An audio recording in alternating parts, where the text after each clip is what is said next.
বাকি পাহাড়ের চূড়ায় বসে কেমন অনুভূতি লাগছে? আসলে এইরকম অনুভূতি শুধু মুখে বলে বোঝানো যাবে না, কারণ এটাকে এক্সপ্রেস করার মতো আমার কোনো ভাষা নাই। আপনি দেখতে পারেন চতুর্পাশটা যদি একটু সবাইকে দেখান, কিছুটা হলেও বুঝতে পারবে আমার আসলে যে আমি যেটা বলছি সেটা সত্য কিনা।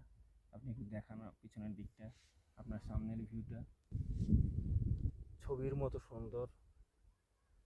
অ্যাকচুয়ালি আসলে ছবির মতো সুন্দর বলে কিছু নাই, কি উচ্চ উচ্চ পাহাড়!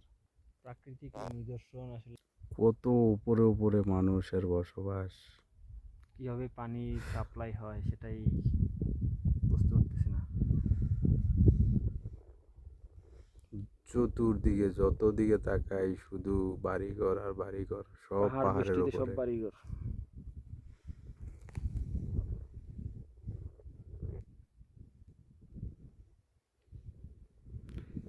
এদিকে একটা পাহাড় আছে, এটাতে সব সময় বরফ জমে থাকতো। এই যে পাহাড় দেখা যাচ্ছে, এই যে এই পাহাড়,